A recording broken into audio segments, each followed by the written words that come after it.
수강생 여러분, 안녕하세요.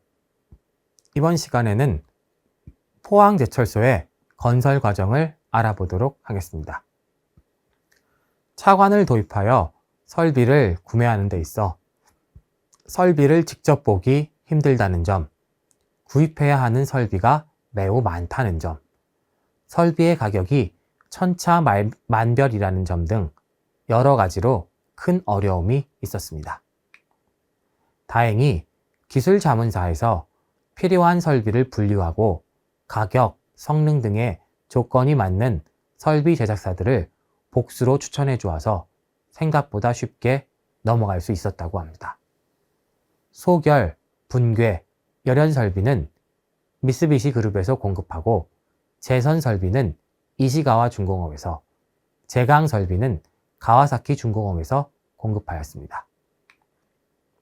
소결은 철광석, 코크스 분말 등을 일정한 크기로 뭉쳐 쇳물의 주 원료인 소결광을 만드는 공정이고, 열연은 고온에서 1차로 압연하는 과정을 말합니다. 설비 구매와 관련해서는 일본의 기업들이 치열한 수주전을 펼쳐 유리한 입장에서 협상에 임할 수 있었다고 합니다. 하지만 보다 진통을 겪은 것은 성능 보장 문제였습니다. 중화학공업에서는 설비의 성능에 대한 보장 문제가 항상 중요합니다. 설비의 성능 보장 문제는 기능 문제는 물론이고 안전 문제와도 직결되기 때문입니다. 포항제철에서는 공장 설비 구매 과정에서 성능 보장 조항을 삽입하자고 주장했고, 진통 끝에 포항제철의 주장이 관철되었습니다.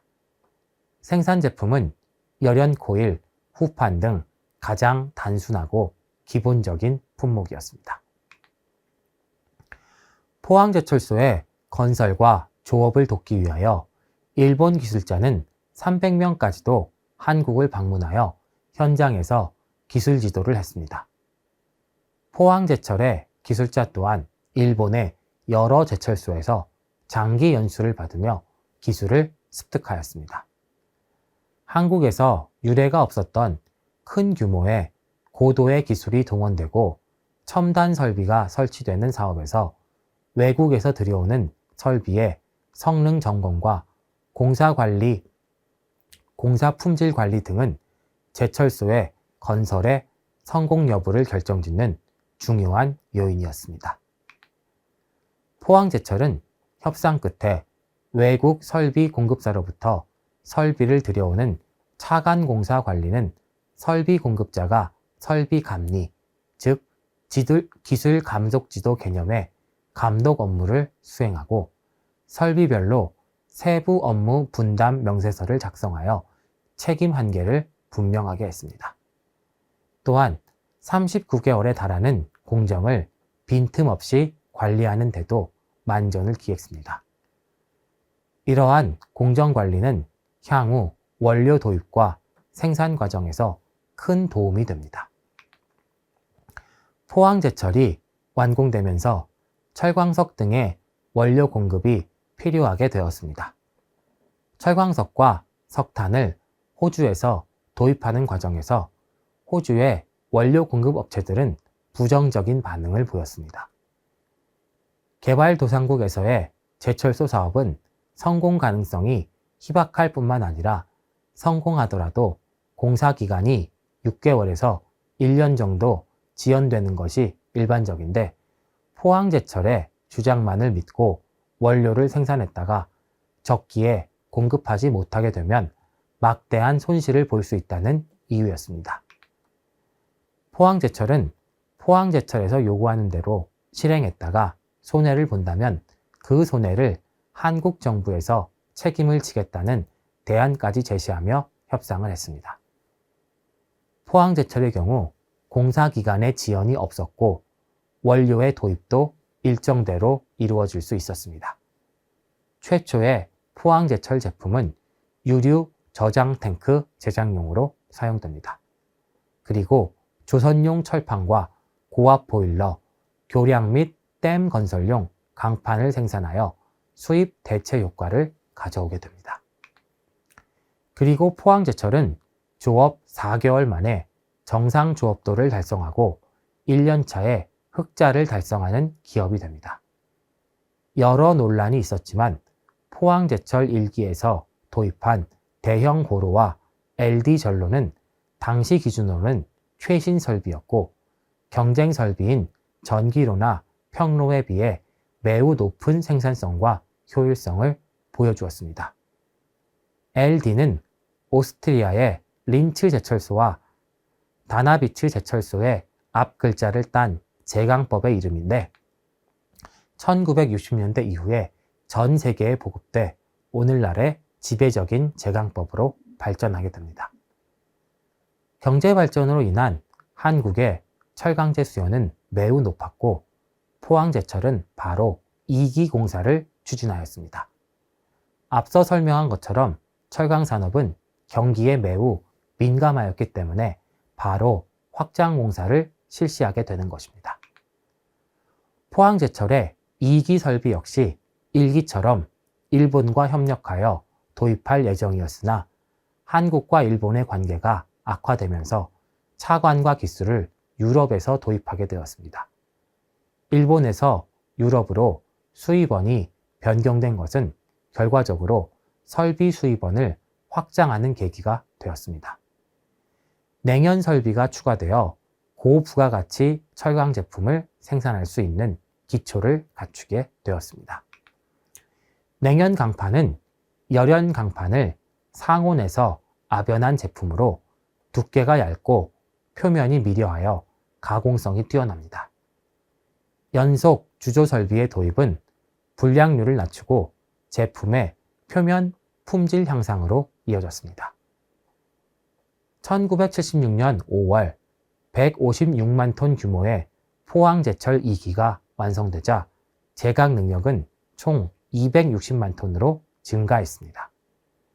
동시에 철강 제품의 품질을 높이고 고급각 제조 능력을 향상시키기 위하여 다양한 설비를 추가로 설치하였습니다. 기술 개발도 적극적으로 진행되었습니다. 기술 도입과 해외 연수를 통하여 조업 기술을 확보하였고 품질 향상을 위하여 사내 표준화 활동을 활발히 진행하였습니다. 조업 기술이 점차 안정화되어 연구 개발을 통한 기술 자립을 위한 기술연구소를 설립하고 기술 개발 체계를 정립하였습니다.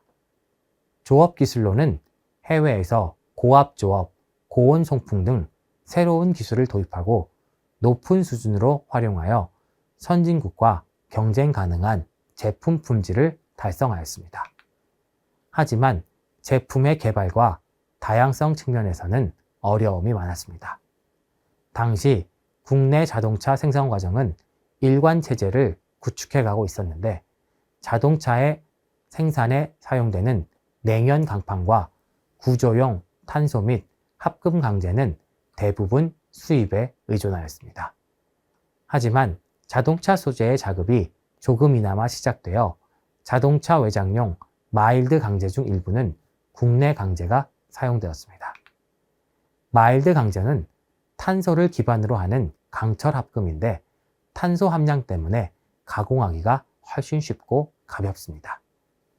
포항제철은 1기와 2기 공장을 준공하면서 제철소의 설계와 엔지니어링 기술을 어느 정도 습득하였습니다. 기획, 건설 관련 엔지니어링은 용역계약 형태로 진행되었는데 엔지니어링 기술의 습득이 빨리 이루어져 용역 범위가 빠르게 줄어들었습니다.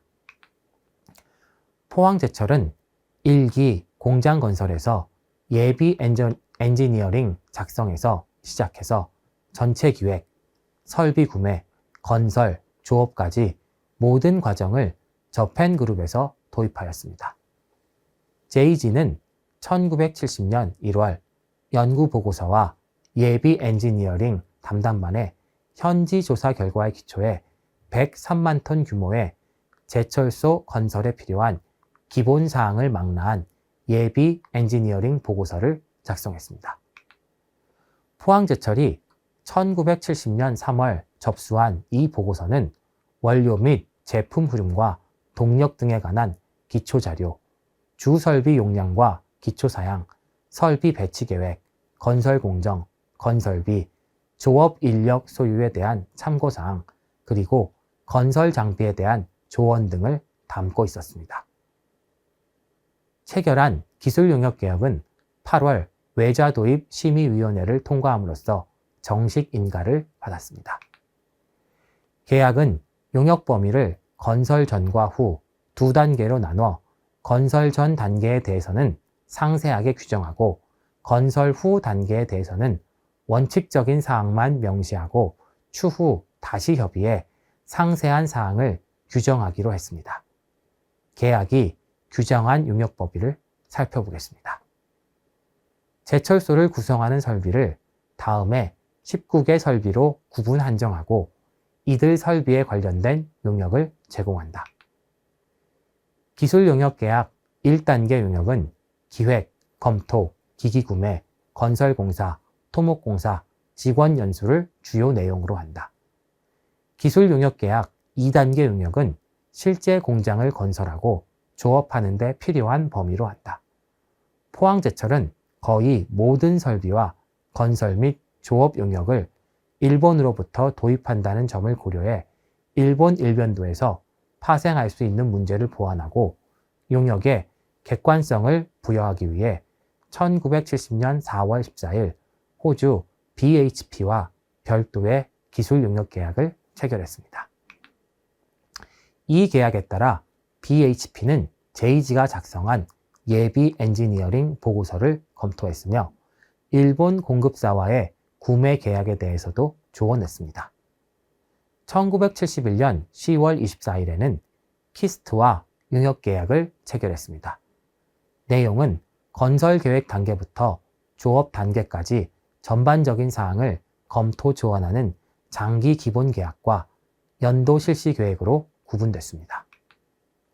포항제철은 양질의 기자재를 도입하기 위해 국제적으로 유명한 공급자를 선별해 계약을 체결했지만 기자재 제작 과정부터 선적에 이르기까지 전체 과정을 더욱 철저히 점검하기 위해 별도로 6개 검정 전문 회사와 용역 계약을 체결했습니다.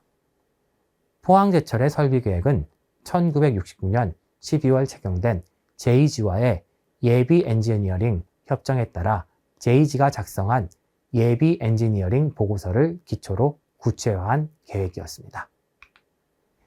이 계획은 설비의 구매 사양서, 작성 및 구매 협상 과정을 거치면서 일부 변경이 있었지만 포항 1기 설비의 주요 사항은 대부분 2단계에서 결정되었습니다. 포항제철의 배치 계획은 7개가 있었는데 일본 조사단이 내안에 기술 계획을 수립할 때도 이들 안을 참고해 줄 것을 요청했고 예비 기술 용역의 배치 계획은 이를 기초로 작성됐습니다.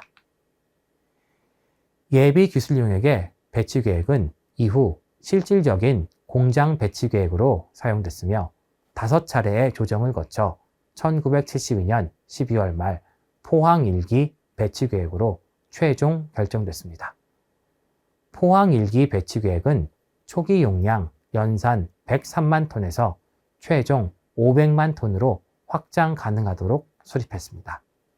이는 당시로서는 500만 톤 규모만 하더라도 상상을 뛰어넘는 엄청난 규모였기 때문에 충분한 여유를 가진 것으로 판단한 것이었습니다.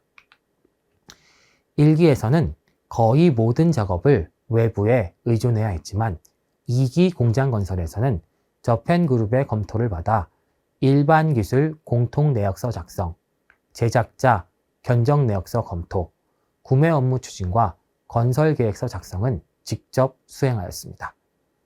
3기에는 종합 엔지니어링 용역과 제선 설비 등 5개 주설비의 구입 내역서 검토 및 조언, 그리고 건설 공사의 지도 등만 용역에 의존하였습니다. 반대로 조업 기술의 외부 의존도는 생산하는 강종과 제품이 다양해지면서 가장 높아졌습니다. 일본에 대한 의존도가 특히 높아서 기술 도입 30 22건을 일본에서 저펜그룹의 시장 지도를 받았으며 일본 제철소에 파를 대규모로 보내고 사용하였습니다. 포항제철과 4기의 설비는 일본, 미국, 코리아, 프랑스 5개 나라에서 되었습니다. 포항제철 1기와 공사를 통한 경험 설비와 국산화가 진행되었습니다.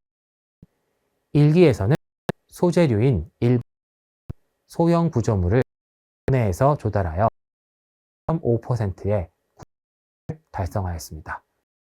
2기, 3기를 국내 조달 설비는 구조물, 일부 수처리 설비, 대형으로 확대되었습니다. 국산화 비율은 15.5%, 22.6%.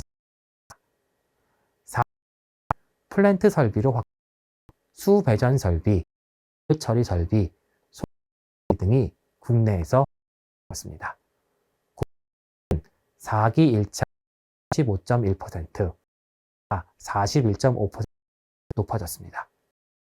3기와 4기는 신예와 대형화에 집중되었습니다. 3기에 전산 시스템 도입이 확대되었고 4기에는 온라인 시스템을 구축하였습니다. 1978년 3구로의 공정 제어를 위한 계산기 조업이 진행되어 자료 수집, 조업 추이 정보, 물질 정산, 각종 조업 지수 계산 등 정보 활용 효율성이 높아졌습니다. 생산 능력도 확대되어 1기와 2기의 합계 생산 능력은 253만 톤이었는데 3기는 290만 톤, 4기는 300만 톤으로 증가하였습니다. 생산 제품도 다양해지고 고급화되어 합금강, 고장력강 등 특수강제, 조선용 후판, 선제, 그리고 전기강판, 레일제 등도 생산하게 되었습니다. 포항제철 1기 공장 건설에 필요한 주기기의 제작과 공급은 일본, 미국, 영국 등 7개 철강업체가 참여했고 현대건설을 포함한 13개 국내 업체가 시공을 담당하였습니다. 포항제철은 그렇게 건설되었습니다. 이번 강의는 7번째 강의로 포스코의 시작이라는 주제로 살펴보았습니다. 다음 8번째 강의에서는 포스코의 확장이라는 주제로 강의를 이어가도록 하겠습니다. 감사합니다.